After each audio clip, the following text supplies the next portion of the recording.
America और Israel के बाद ईरान का एक और बड़ा वार, इराक में कुर्द ठिकानों पर ड्रोन्स और मिसाइलों से हमले, वहाँ पर कितनी तबाही मची और कुछ ठिकानों को आखिर ईरान की जानिब से निशाना क्यों बनाया गया, इस बारे में आमिर रज़ा से बात करते हैं। आमिर भाई, कुछ ठिकानों को निशाना बनाया है इराक में, ईरान की जानिब से ड्रोन्स फायर किए गए हैं, मिसाइल फायर किए गए हैं, लेकिन ये कुछ ठिकानों को ही आखिर निशाना क्यों बनाया गया और वहाँ पर नुकसान की क्या इत्तलात सामने आ रही है? देखिए, सबसे पहली बात तो यह है कि अमेरिका ने जिस तरह से इराकी कुर्द इलाके से अपनी फ़ौजों को वापस बुलाने का ऐलान किया है, 30 सितंबर को कहा है, उसके बाद ये गालिब इम्कान है कि ये कोई चाल भी हो सकती है। अमेरिका ख़ुद पीछे हटकर इन कुर्दों के ज़रिए आगे बढ़ सकता है। ये एक तरह का वार्निंग जो है वो दी है ईरान ने कि कुर्द तो अमेरिका तो वापस चला जाएगा, तो कुर्द कहाँ जाएंगे?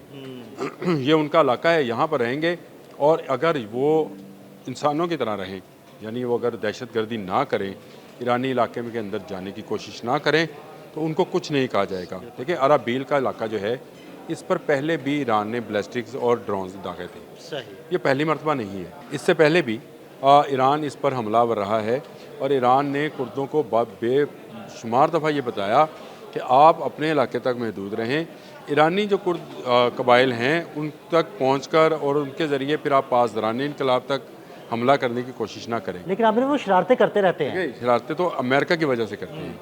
और अब इराक सारी देखे पूरे मिडल ईस्ट के अंदर जंग बंदी है। बिल्कुल ऐसे ही है। दो जगह ऐसी हैं जहाँ पर ये आग इस वक्त भी लगी हुई है। एक आपको बहीरा अहमर की तरफ आग नज़र आती है और दूसरी आग पर हौसी हैं।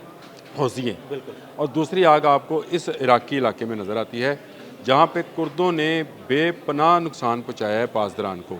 और अब बारी ये है कि पासदारान जो हैं कुर्दों को उनके इलाकों तक महदूद करना चाहते हैं, उनके अंदर मौजूद अमरीकी असले को तबाह करना चाहते हैं।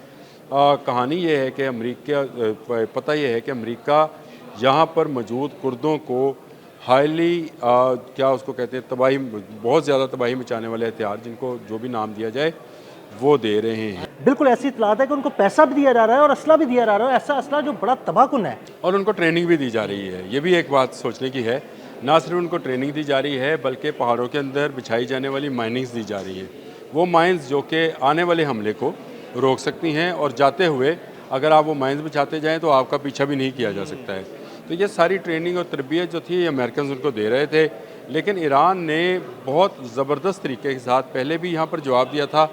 यही वजह है कि पूरे मिडल ईस्ट के अंदर ये वाहद फ़ौजी अड्डा है जो अमेरिका खाली करने जा रहा है। 30 सितंबर की उसने डेडलाइन दी, सबसे पहले यही इसी जगह को खाली करेगा। लेकिन जाते जाते वो असले के अंबार छोड़ के जाएगा। अगर आपको मैं सिर्फ एक चीज़ ज़रा बता दूँ, मैं आपकी बात रोक रहा हूँ। देखिए, आपने असले के अंबार की बात की कि जाते हुए वो छोड़ के जाएगा, उसने अफगानिस्तान में भी यही किया, असले के अंबार छोड़ के गया, पहुँच गया। बिल्कुल। देखिए, $7.2 बिलियन का असला ये अफगानिस्तान में छोड़कर गए और हमारे खिलाफ इस्तेमाल हुआ वो। आज हम उसको भुगत रहे हैं। सच्ची बात है। तो वो असला अफगानिस्तान के लोग भुगत रहे हैं। अफगानिस्तान के अंदर जो इस वक्त खाना जंगी है उसमें बेशतर असला वही इस्तेमाल किया जा रहा है। यही साजिश इन्होंने दोबारा एक और पहाड़ी इलाका समझिए आप इसको, कि ईरान के इस तरफ वाला एरिया जो इराक के साथ लगता है, वहाँ पर कुर्दों के लिए छोड़ के ये ज़ाहिर, मैंने आपको कहा ये ऐसा साजिशी लोग हैं, ज़ाहिरन आपको लग रहा है ये अपना फ़ौजी अड्डा खाली, ये अपने फ़ौजी निकाल रहे हैं, असला नहीं निकालेंगे, वही छोड़ देंगे। ना असला निकालेंगे, ना वहाँ से अपने ये रडार्स निकालेंगे, ना ड्रोन सिस्टम्स निकालेंगे, ना कंट्रोल सिस्टम निकालेंगे, उस पर अपने तरबियत याफ्ता कुर्दों को बिठाएंगे। और ईरान के साथ जब जंग लड़ी जाएगी तो फिर ये कुर्द कबाइलियों को दिखाकर कहेंगे कि ये देखें जी, मासूम कबाइलियों पर इन्होंने ड्रोन्स और उन पर गिराए। चलती रहें, शरारतें चलती रहें। मेरा अपना अंदाज़ा है कि ये असला भी जो कहे तकरीबन $7.5 बिलियन का होगा। किसी मुल्क के अंदर आप एक बड़ी खाना जंगी कराने के लिए आपको इसी मकदार में असला चाहिए होता है, और यही असला आप छोड़कर आप अपने हाथ खड़े करके जा रहे हैं कि जी हम देखें, हमने तो खाली कर दिया, 30 सितंबर के बाद हमारा कंट्रोल नहीं है। अब जो हमला यहाँ से होगा बज़ाहिर वो कुर्द करेंगे, लेकिन अमलन उसके पीछे अमेरिका और इजराइल बैठा होगा। बिल्कुल सही। ईरान ने बड़े अच्छे मौके के ऊपर, जबकि बहुत ज़्यादा अमन की बात हो रही थी, इनके जाने की बात हो रही थी, उसने वार्न कर दिया, जो मैंने शुरू में लफ्ज़ कहा था कि उनको तनबीह जारी कर दी है कि अगर आपने अमरीकी असले के सहारे हम पर हमलावर होने की कोशिश की और कोई बड़ी मलेशिया बनाने की कोशिश की, ईरान के अंदर भी जो कुर्द बागी हैं वो भी इनके साथ शामिल हो सकते हैं।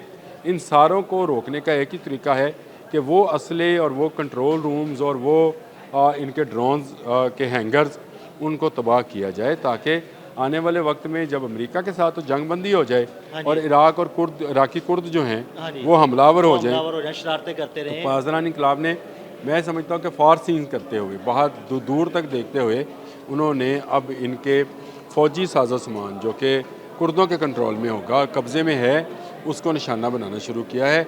इसलिए ड्रोन्स और बैलिस्टिक मिसाइल तो नहीं होंगे, लेकिन ड्रोन्स हैं। बैनुल-अक़वामी जो कह रहे हैं वो तो बैलिस्टिक मिसाइल्स का भी कह रहे हैं। मेरा अपना ज़ाती ख्याल है कि इब्तदाई तौर पर ड्रोन्स का इस्तेमाल किया गया है, दुरुस्त निशाने लगाए गए हैं।